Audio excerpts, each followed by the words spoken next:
All right. Welcome and thank you for attending the Scholarship Opportunities Program workshop with a particular focus on public health and pre-medicine. My name is Courtney Santos. I'm a scholarship advisor with the SOP, and tonight you are in for a real treat because we're going to have a special guest presenter who recently applied for the Marshall Scholarship and would like to tell you about her experience. But first, let's give you a quick introduction to our program and to some key resources for scholarship applicants. This presentation will introduce you to resources that you can use to identify scholarships and opportunities for yourself and create a year-by-year plan that's customized to you and your academic success. You are surrounded by an ecology of support, including the Office of Financial Aid, the Writing Center, and the Scholarship Opportunities Program, which is my program. And you should familiarize yourself with the mission and services of each of these programs.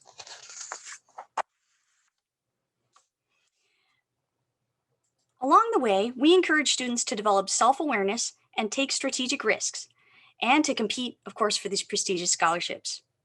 SOP informs UCI undergraduate students of our 21 supported scholarships through various outreach efforts, including targeted emails and this presentation tonight, of course, as well as drop-in consultations and all kinds of ways to meet our staff. By providing our students with strategic and personalized advising, as well as feedback on essay and application drafts and access to personalized experiences like past winning applications that are relevant for you, mock interviews to prepare our candidates, and so on. We will guide you through a process of goal setting and self-discovery that will then help you strengthen your rhetorical skills for essays and scholarship interviews and other experiences that you're going through as part of the process. One of those experiences might be a campus endorsement or nomination interview, and SOP is charged by the provost to manage that process for the scholarships that require it, including convening a faculty review committee and certainly preparing candidates and giving them feedback to improve interview performance. We also write the endorsement letters that accompany the scholarship applications in the event that you need to be nominated for the award. So as I mentioned before, we do support 21 external and nationally competitive scholarships. They're divided into 2 application cycles. So right now, at the end of winter quarter, we're just finishing up the Explorers 11 process, which includes all of our undergraduate scholarships, as well as 2 graduate internships for graduating seniors. And then in April, juniors, seniors, and recent graduates can apply by submitting a pre-application for the Trailblazers 10 advising process. So that's what's coming up for us next. And so these are 10 awards that are for use in the US or abroad after graduation. It includes a ton of graduate study scholarships and our most popular scholarship, the Fulbright US Student Program, which includes the English Teaching Assistantship, the Binational Business Internship, and all kinds of opportunities to do creative arts or research projects abroad. So that's a really great opportunity that I recommend to everyone who's eligible. We'll be talking more about Fulbright and other scholarships in more detail later tonight. Our Trailblazers 10 applicants work intensively with our staff and writing specialists over the summer, and applications are submitted to external scholarship agencies in the early fall. The italicized awards on this chart require campus endorsement or strongly encourage it for enrolled undergraduates. These scholarships are not just about the money, but about personal development. And so we want to be there with you on your personal development journey. You'll learn a great deal through the process of applying. And even those students who do not win learn a lot about themselves that they can use in graduate school applications, business plan pitches, and all kinds of other really great professional situations. And that will help you get placed in top graduate schools and enter into excellent careers. Our primary advisors, like myself and my colleague Brendan, and our student advisors serve as guides throughout all phases of the application process and encourage you to develop lifelong skills. As you can see here on our map, in phase 1 exploration, you will use pre-writing activities, and that will help you to uncover insights about scholarships and about yourself that you can use to develop a competitive application strategy. In the mapping phase, potential applicants will connect their insights and goals to specific scholarship application requirements. And in the trailblazing phase, you will develop and refine a unique approach to the scholarship essay prompts. And so you do that in close collaboration with a primary advisor and possibly a writing specialist, giving you comprehensive feedback to support your revisions. In the climbing phase, candidates just demonstrate growth and participate in that campus endorsement interview I mentioned a minute ago.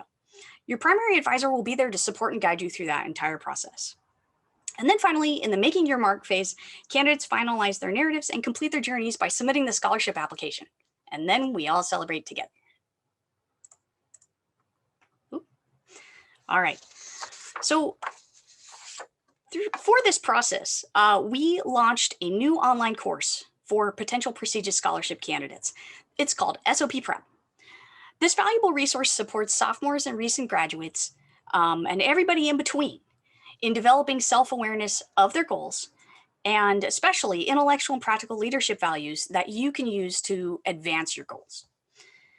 During the exploration phase, then you will watch videos and complete journal assignments targeting specific learning objectives. You will learn to describe models of intellectual and practical leadership, articulate discipline-specific educational goals and match them with key resources, and draft a time management plan.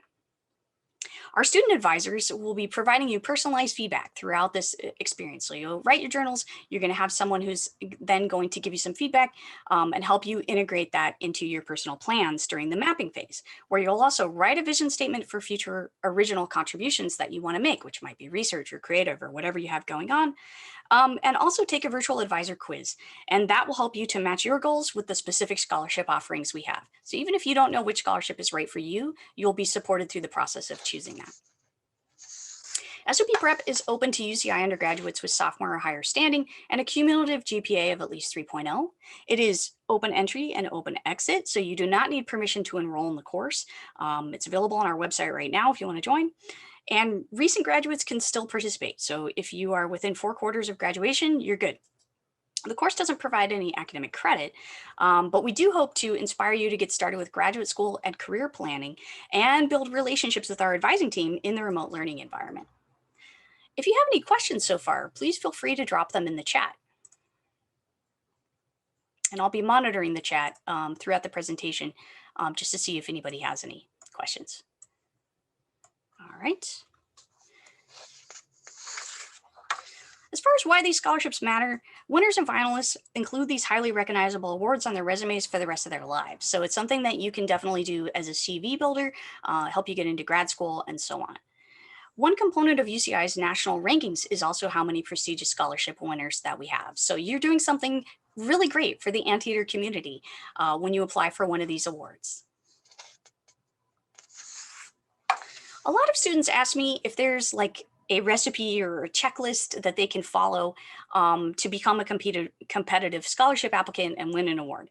Unfortunately, there's not really a list of prerequisites that every student has to complete, because if I gave you such a formula, then the scholarship agencies would see the same thing over and over, and that would become stale really quickly.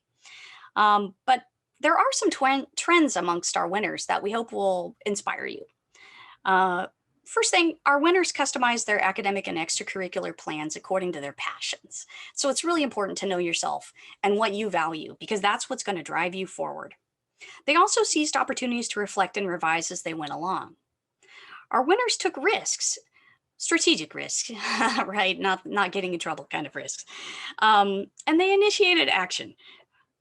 They did so with due consideration of consequences and saw failures as opportunities for personal growth, developing resilience and flexibility. So those are very, very important. Through working with SOP advisors and writing specialists, they also learned to articulate their ambitions and created narratives of progressive success. And to that end, I'd like to share some winner stories with you. And it will illuminate how they went beyond the basic requirements for completing a degree at UCI and really customize their journey along the way to become a competitive candidate. The first case study is Bhavesh. So Bhavesh was planning to be a medical doctor. He had a focus on medicine for rural communities. When he was volunteering at a clinic in Dabka, India, which is the village where his parents grew up, he noticed that many of the children and teenagers were smoking. So he talked to the clinic staff to see what it was he could do to help. The Straus Scholarship for Public Service was a perfect fit so that he could expand the work of the clinic and create a preventative medicine service project. So he worked together with the village schools and identified student leaders who were willing to sort of be advocates for their community and talk to their friends and families about the dangers of tobacco addiction. And in doing so, he improved the health of the whole community and really brought people together. Currently, Bhavesh is in medical school at UCLA.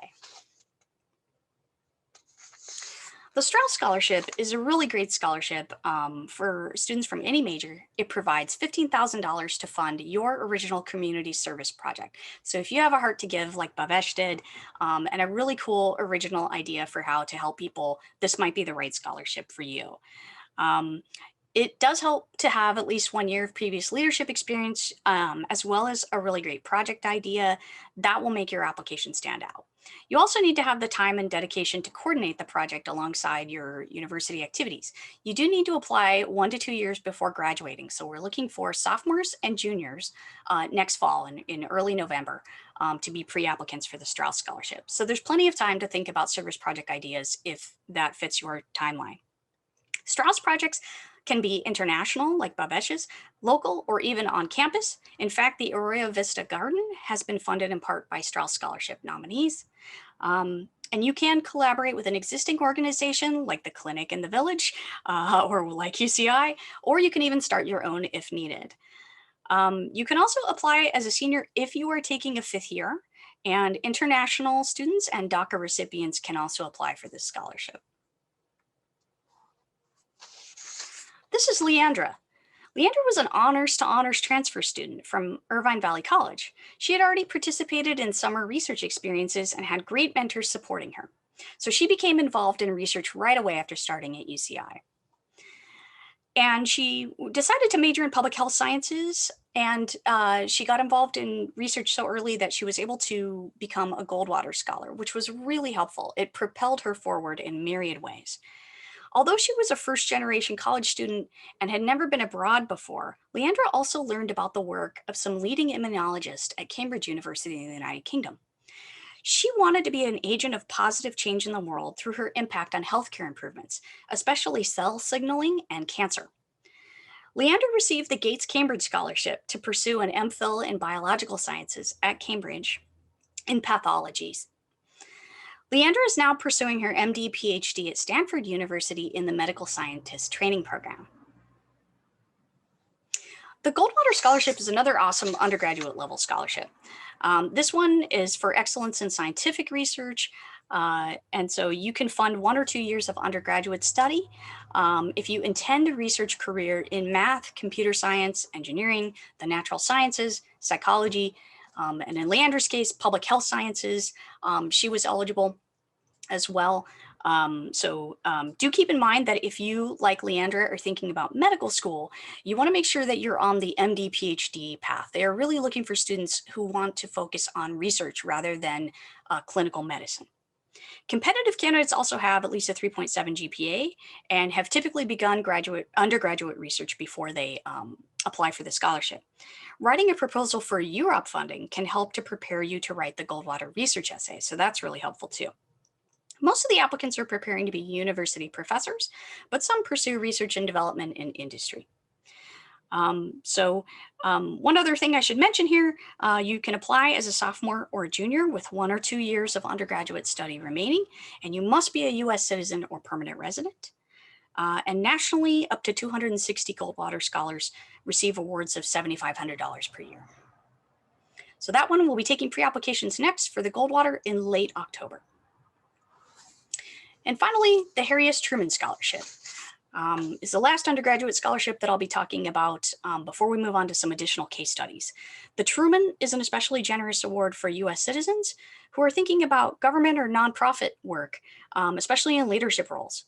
The Truman will fund graduate study, including medical school or law school, as appropriate to your career goals. But the important thing is that you be planning a career in the public service. So like Doctors Without Borders is a great potential Truman career goal, but so is working in a nonprofit hospital or a government lab. Winners and finalists typically have strong academic records, clear goals for graduate school, of course, and the future, and have shown substantial involvement in public service and government activities. So some examples might include founding a nonprofit, founding a club, teaching or mentoring, holding elected office in ASUCI, serving on political campaigns, roles in the Boy and Girl Scouts, other community service programs that you might be doing on or off campus.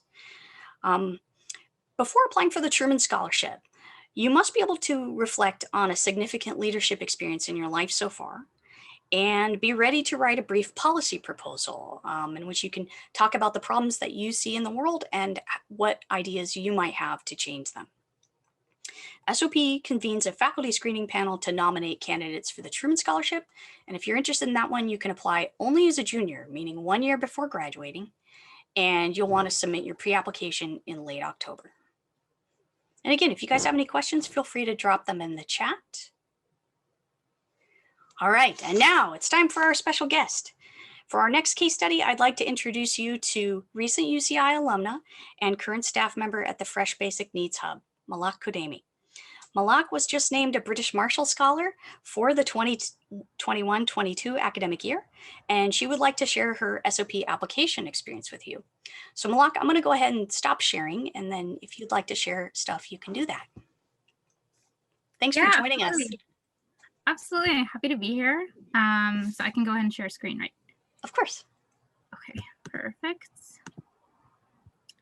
All right, hi everyone. Thank you for joining us today. Very excited to be here. So as Courtney mentioned, I was recently awarded the Marshall Scholarship, which basically funds you for 1 to 2 years of graduate study in the UK. So I'm just going to kind of give a little bit about my experience, and I'll also provide my contact information at the end in case you ever want to follow up with me after. So just some background about myself. So I'm an immigrant from Syria. I came to the US when I was 7 years old. So technically I am a first-gen immigrant, though I definitely don't feel like that since I came so young. And then I am an Irvine girl through and through. So I went to Irvine High School, and then I went to UC Irvine. So I ended up commuting to campus. I graduated in 2018. I got a degree in public health policy and international studies. I've always had this dream of kind of working in global health, maybe with the World Health Organization. So I found that the combination of those 2 degrees was a really great fit for me. I really enjoyed my public health experience. So I'm really happy to be talking to public health students. I love public health. In terms of internships, I was involved with the Council on American Islamic Relations when I was a student. I created a voter guide. And then I was also an intern with the TIA Foundation for my practicum, where I translated for Arabic-speaking refugee clients. In terms of my campus involvements, I was involved with the MSU. I was a member, and I also helped organize some social events. I was a panel moderator for the ASUCI Mental Health Conference, as well as participated in the Public Health Honors Research Program for my last year as a senior. I wrote a thesis about the health and well-being of first-generation college students and presented at Europe. And then kind of the highlight of my undergraduate career was really my involvement in the food security movement. So basically, I was involved from the very beginning when we didn't even have a pantry on campus. And then all the way to when we kind of opened kind of the largest basic needs center for college students, I think in the nation, honestly, the Fresh Basic Needs Hub, if you guys are familiar with it. So I was involved in various capacities. I was an ASUCI intern, a researcher, a programming student manager. So I did a lot of different things, and I think this really speaks to what Courtney was saying about really finding an involvement and a passion that you really care about. Because for me, when I think of my undergrad career, like the thing that really stands out for me was my public health degree, obviously, but also my involvement in food security and ensuring we had basic needs services for students. It's something I cared about a lot and still care about because I'm still working at Fresh post-graduation. So really just find something that you love and hold on to it and work in different capacities within it so that you can explore. In terms of what I've done post-grad, I got to actually explore hunger work on a national level. I got to do the Bill Emerson National Hunger Fellowship, which is an experience that gives you both hands-on field experience and policy experience in 1 year. So basically you get to live in one community in the US for 6 months, and then also in Washington, DC for another 6 months. So I got to live in Seattle and DC, which was a wonderful experience, taught me a lot. And now I'm back at UCI, so I'm working as a full-time professional staff member at the Fresh Basic Needs Hub as a CalFresh coordinator here. So in terms of some advice that I would have for you all for prepping for grad school or some scholarships, I would say it's really, really important to explore different avenues. So grad school is a really huge step and investment of your time. I would say really take the time to explore and figure out what you really want. And explore as much as possible. So For example, I was really grateful to have done kind of policy work, being like a policy analyst, doing research on best policies in DC, because I realized I actually don't enjoy that type of work. I enjoy more in, one-on-one, interpersonal, building relationships, as opposed to just kind of sitting in front of a computer and doing research and then presenting that to different members of Congress. I mean, I think that's great work. It's just not for me, right? So really explore as much as possible to really figure out what you want to do. Since, applying for these scholarships and even applying for grad school in the future they're really gonna ask you about what you want to do. So you want to have specific goals. And it's also, it took me around 6 months to apply for the Marshall Scholarship. So it does take time, the application process. I would also say find 1 to 3 mentors in your life. So these are people who can guide you and who you can bounce ideas off of. So whether it be professors, supervisors, coaches, these are probably the folks who will also write you letters of rec for your scholarship and your grad school. For me, I'm sure you guys are all really familiar with Dr. Runnerstrom. She is one of the greatest mentors that I've had, and I'm really grateful for our relationship. And I managed to cultivate that when I was a student, and we still keep in touch till today. So really kind of find those people that you will maintain contact with and who will help you on this journey. I also want to advise you all to explore some research. So whether you go with UROP or the Public Health Honors Research Program, or you kind of do a research project at an internship, all grad schools and most of these scholarships are going to ask that you have some kind of research and analytical skills, and will even kind of sometimes require you to submit a research proposal as part of the application. So it's really important that you kind of gain those skills, because they're looking for people with that analytics skill set. And then lastly, this one isn't super technical, but I will say that's really important to trust your gut. Your intuition will pull you to the right direction. So for example, if it's an idea you keep circling back to, it might be a good idea to see it through. So as far as I'm concerned, I've had this dream of working with the UN since I was 18, since I was a first year. And it's just something, every time I'm like, no, that's crazy, Malak, like you shouldn't do that. Like, who does that? I keep coming back to it. So I almost felt like, you know what, I just need to follow kind of that pull that I feel and try it out. And then lastly, I really want to mention that it's really important that you believe in yourself. I know sometimes with these scholarships, it can seem really intimidating, and you might think, oh, like, who am I to try to reach for something like this? But you'll never know if you don't try, and you should never count yourself out. And like Courtney said, even if you don't end up winning, I think there's a lot that you learn and gain about yourself through going through this process. So in terms of my experience with SOP itself, working with them was so wonderful. I honestly don't know if I would have been able to apply for the scholarship without their help. Because they simplify a really intimidating process. There's a lot of essays you'll have to write, a lot of refinement, a lot of really making sure you get down to the nitty gritty and know what you want.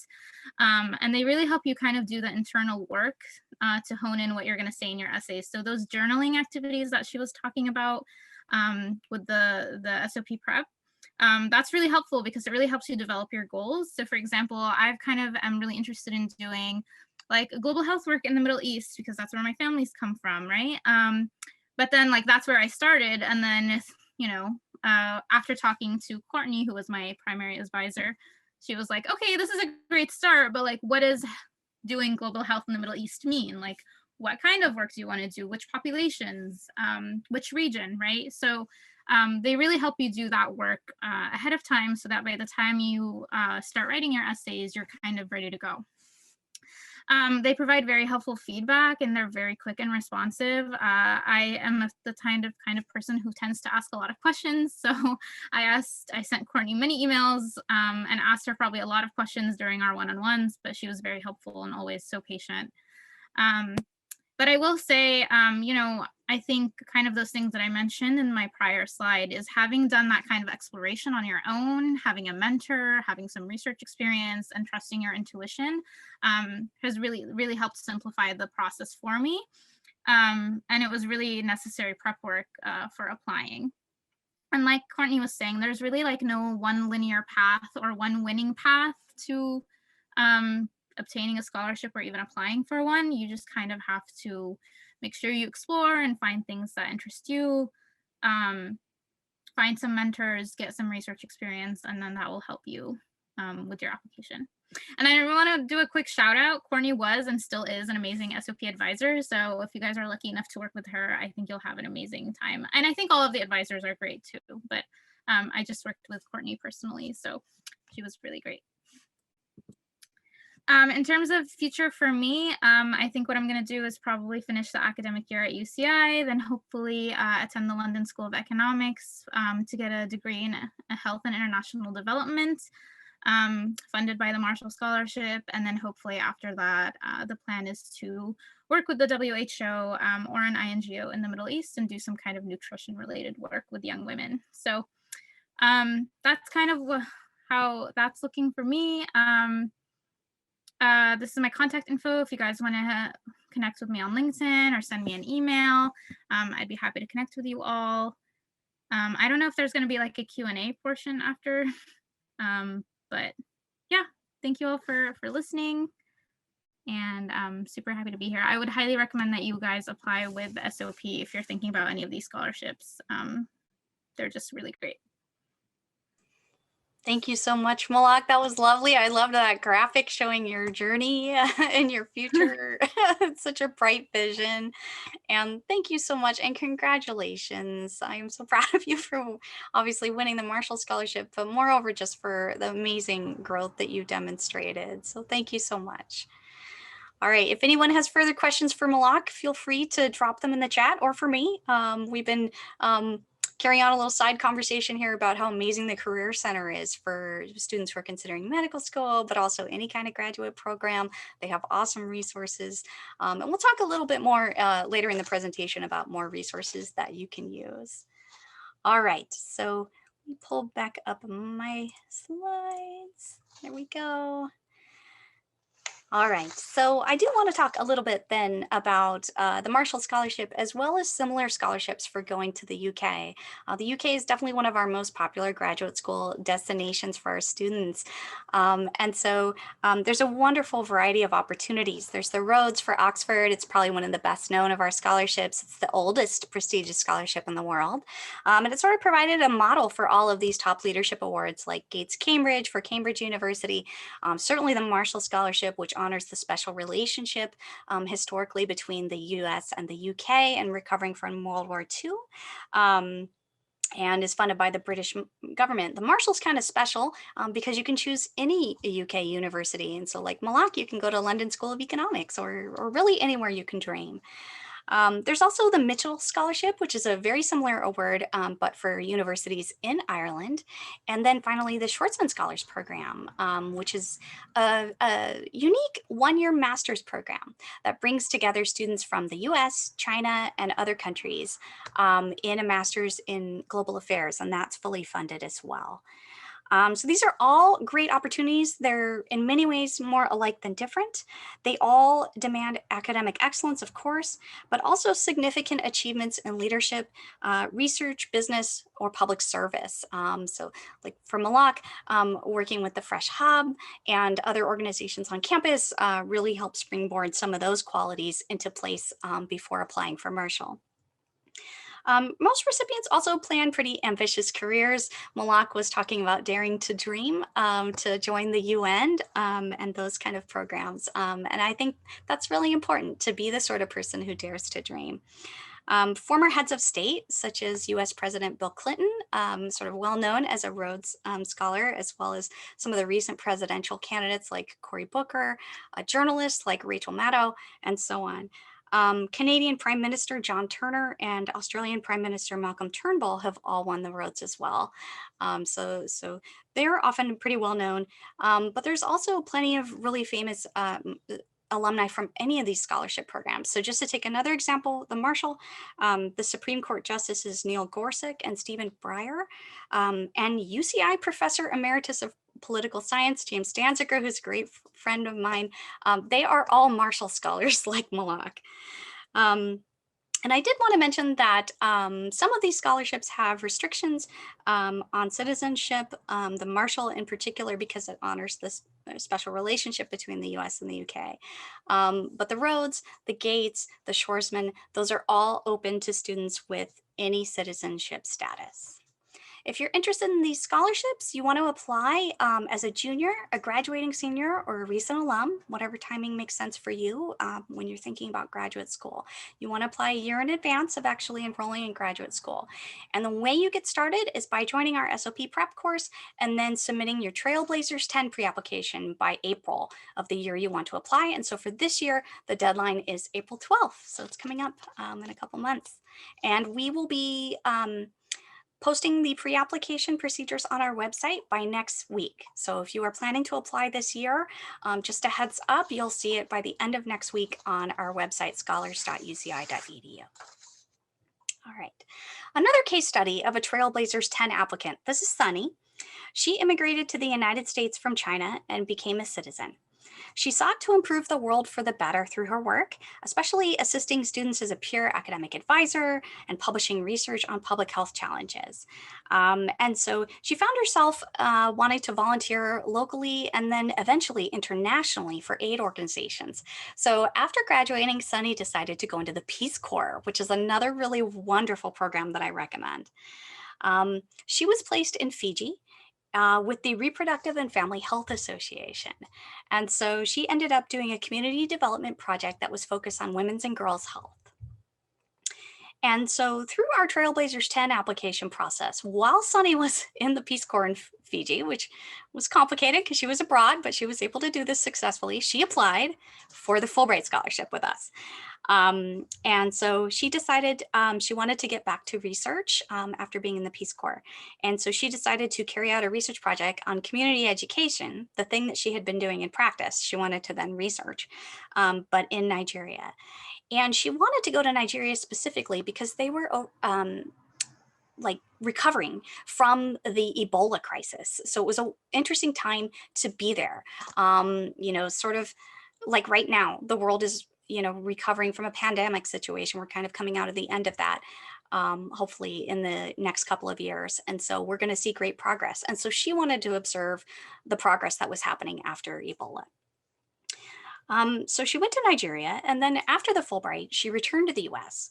She served as a policy intern for the United Nations Women in New York City, and then she earned a master's in international health at Johns Hopkins University.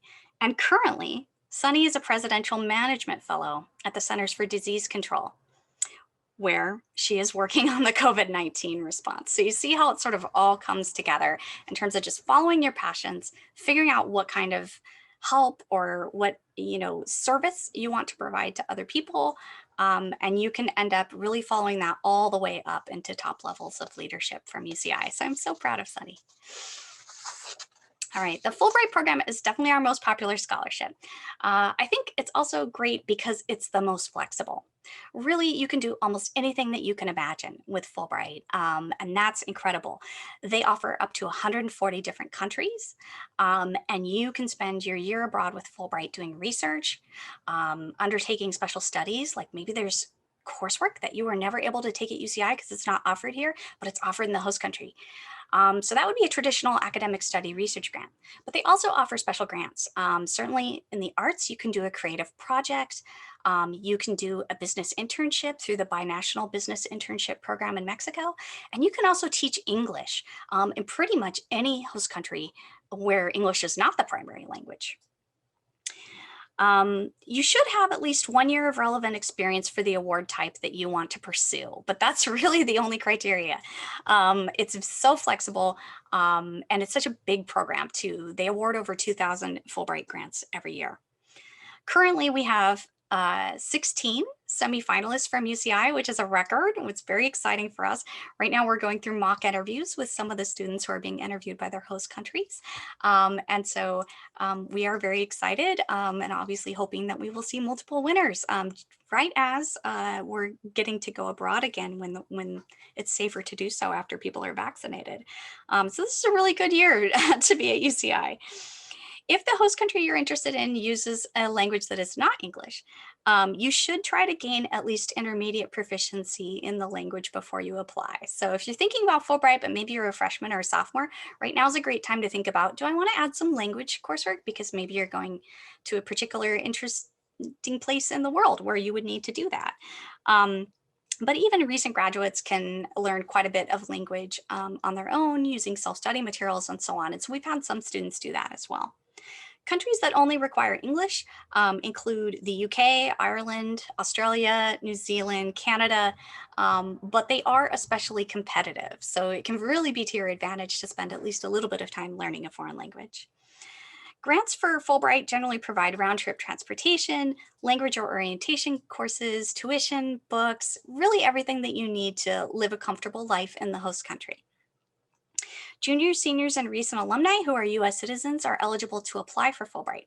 There's also a Fulbright Foreign Scholarship for students who have citizenship in other countries. However, that's not supported by SOP. That's supported by the Office of Global Engagement. So if you have questions about that, you'll want to check in with them.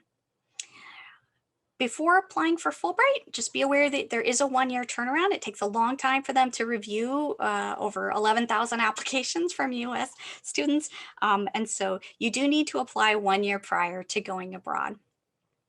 There are also many winners every year at the undergraduate, graduate, and faculty levels. So many of the faculty that you know here on campus may be Fulbrighters, and we have more than 75 recipients at the undergraduate level at this point. There are also Fulbright field-specific awards. And so some countries offer awards that are maybe specific to the academic strengths that they have in the country, and they really want to recruit students to come study particular subjects. Australia, the Netherlands, Taiwan, all have special grant opportunities for students who are interested in health and medicine. This changes from year to year, and you can actually pop onto the Fulbright US Student Program website and see what special grants they have available. There's a clickable map of host countries, and they also have a section in which they talk about different grant types, and they list the health ones in a nice, convenient chart for you. All right, and our last case study tonight, this is Mohammed. He was born to Palestinian refugee parents in the United Arab Emirates. And after many years of worrying about deportation and observing family members in refugee camps with inadequate healthcare services, Mohammed and his family were able to immigrate to the United States. And he began his undergraduate studies at Irvine Valley College. He was initially thinking he wanted to be a doctor, but after transferring to UCI, he found himself really drawn to biomedical engineering and ended up engaging in multiple research projects and getting really excited. He did a project that aimed to build air-powered computers for use in health diagnostic devices in the developing world. He also worked on President Obama's BRAIN initiative to improve tools for studying the brain. And so he had really great connections with his research mentors. And he was working on developing a device that uses light to study the brain non-invasively. As a graduating senior, he decided to apply to 2 different scholarship competitions. He applied to the NSF Graduate Research Fellowship as well as the Paul and Daisy Soros for New Americans, both to fund his graduate study, and he hoped to attend Caltech. And that he actually won both to study at Caltech, which is a very unique situation. I think he might be the only UCI student who's done this so far to win both awards as a graduating senior. So that was incredibly exciting and really freed him up to focus on his research during his bioengineering PhD at Caltech. Where he intends to become a research professor and develop tools to enhance our understanding of brain circuitry and improve treatment of neurological disorders. So Mohammed is an example of a student who won one of our US-based graduate scholarships. So we talked about the abroad ones. These ones are for use in the US. And so we do offer advising on these through that one convenient pre-application. Fulbright, Marshall, these scholarships, all covered in our Trailblazers 10 pre-application in April. So there's Soros, which is exclusively for new and first generation Americans, including US citizens, permanent residents, and DACA recipients. So whatever your status, to apply for Soros, both of your parents must have been born outside the United States. Soros supports 2 years of any graduate program for top students with a record of impressive achievement and, of course, high ambition.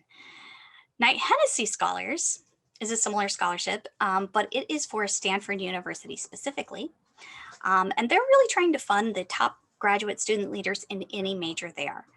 on their campus. And so the Knight Hennessy Scholars Program actually has leadership activities and all kinds of really cool ways to bring the Knight Hennessy cohort together. And they're hoping that through this interaction, the Knight Hennessy scholars will end up solving some major world problems or at least advancing positive change on a large scale. So they're looking for students who have some experience to back up the assertion that they might be able to do that, as well as incredible vision, I think.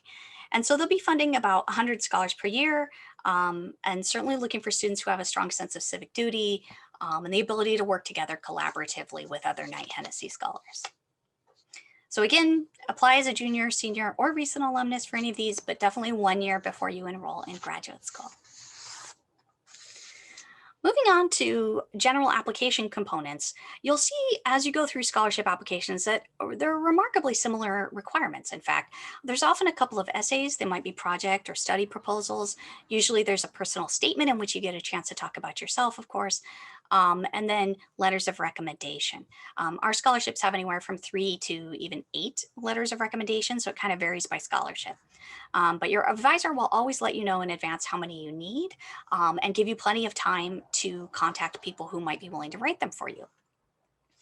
It can be very difficult for faculty who don't know you well to write you a strong letter. So it's really important to get started with building those relationships early through things like office hours or joining research teams, or really finding ways to interact directly with faculty. If relevant to your scholarship application, you can also seek letters from someone who knows you well and has supervised you in some other context. Maybe they're not faculty, but it's a work supervisor or an important mentor, maybe from a volunteer experience or a leadership position. But whatever you choose for recommenders, be sure to talk through your strategy and think about how the people that you choose can speak to the selection criteria for the award, because they really need to be able to provide specific examples and anecdotes of experiences that you've had that relate to the criteria. You should also always provide your letter writers with some resources.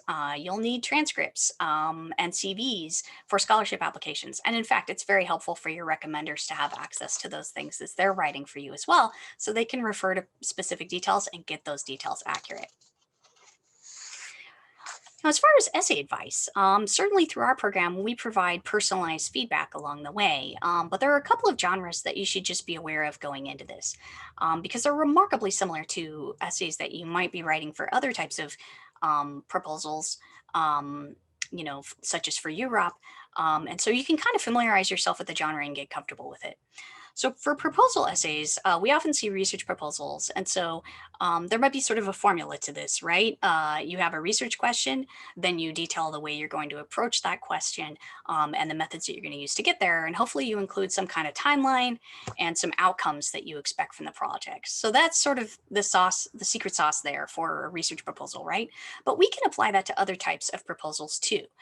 So if you're doing a creative arts project, you should demonstrate sophisticated knowledge of the artistic field, and then be able to talk about specific contributions that you want to produce. So outcomes might be things like a publication or a performance or an exhibit, right?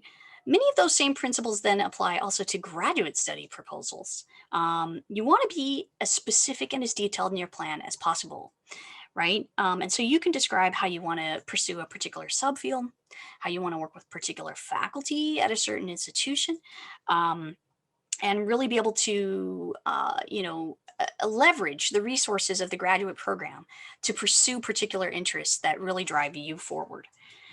You certainly want scholarship agencies to know that you have done your research into the available graduate programs and you know why you're making these choices in advance.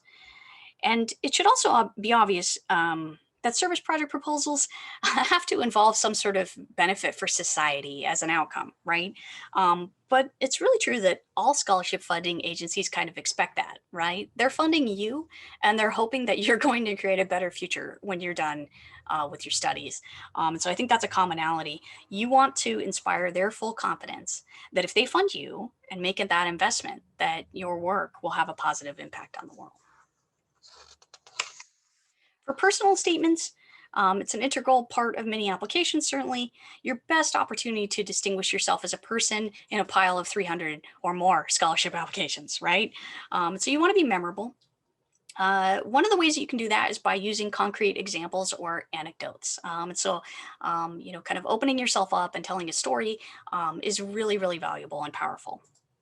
You should be able to tie together what you have already done with what you're doing right now and what you hope to achieve. And that will create a connected narrative and give what students often call flow, right?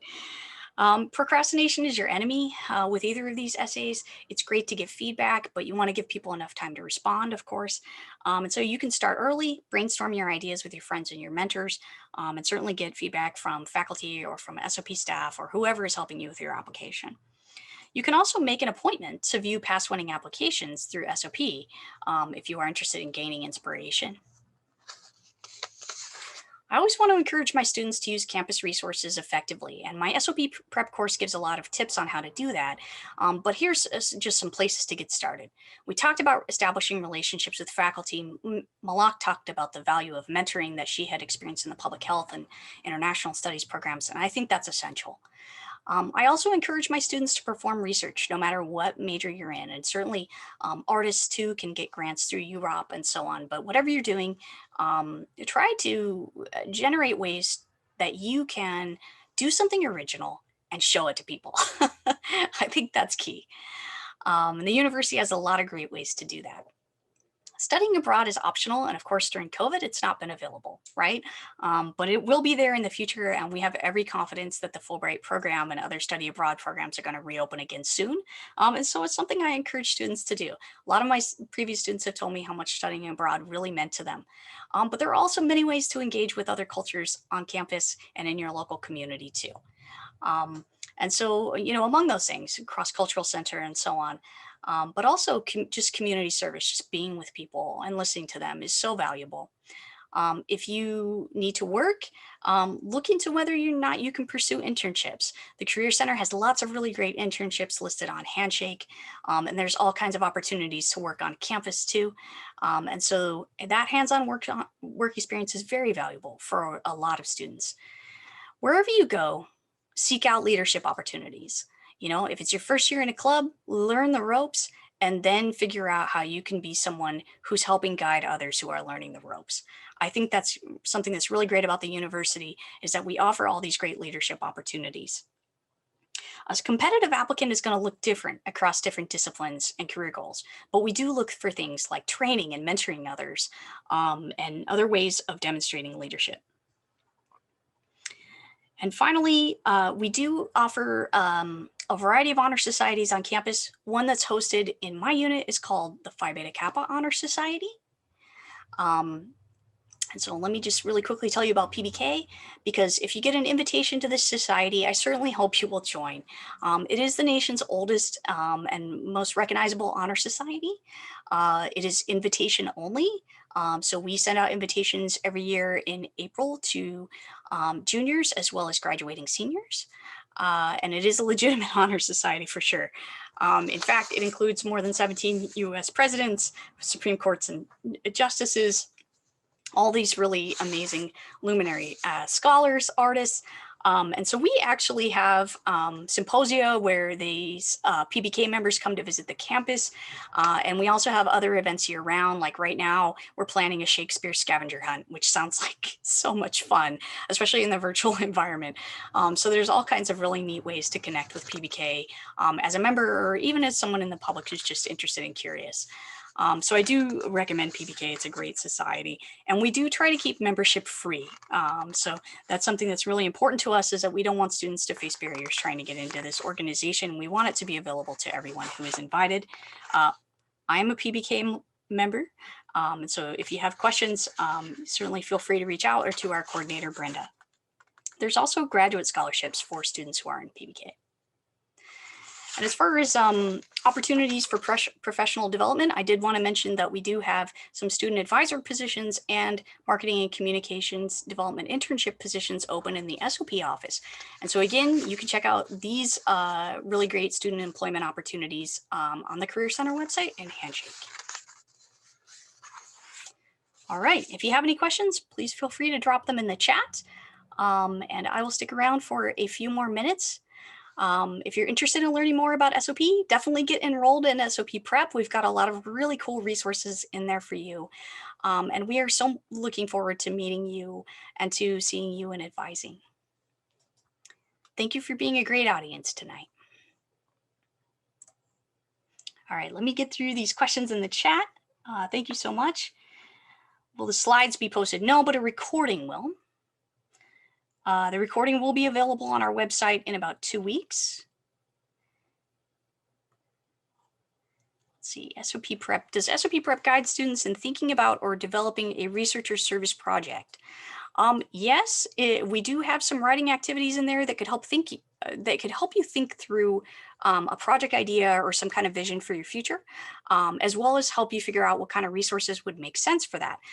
However, we don't offer research mentors directly through our program. So if you're interested in research, I would also connect with the UROP staff. They have great advisors and actually a list of UCI faculty who are looking for research assistants. And so I'm going to drop the UROP link in the chat.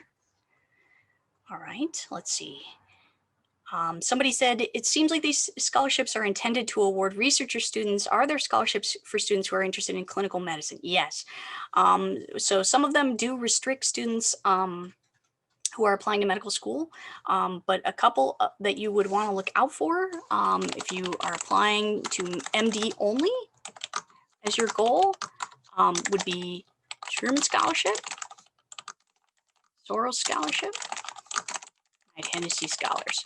All of those could potentially fund medical school. And so you do want to be thinking about ways in which you can practice medicine that will allow you to exercise leadership if you are going for those. So maybe not just being a general practitioner or something like that, but looking at leadership, maybe founding a new hospital or working with Doctors Without Borders or being the Surgeon General of the United States, like Vivek Murthy, the Soros Fellow, who was the Surgeon General during the Obama administration. Is it appropriate to request letters of recommendation from more than one person in a research lab you are a part of?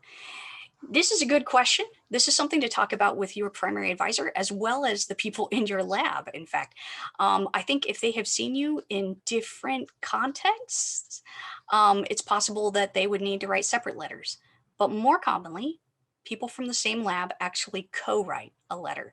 So this is very typical if you have a graduate student or a postdoc or lab manager who supervises you daily and a PI who knows you but at a distance. So we see that combo a lot and it can be really valuable. Since I'm a freshman, does it mean I can't apply for the scholarships? Not today, you can, but you would be able to participate in SOP Prep, take it ready, and you would be able to start applying for our scholarships next October. Can I put my email in the chat so you can contact with us with further questions? Of course. Yeah, please do feel free to reach out to us. All right. And thank you so much, everyone. I think I got to all of the questions, but if I did not, please do feel free to reach out to me by email and we will definitely be in touch. Okay, I'm looking forward to seeing you guys and advising. And thank you so much for being a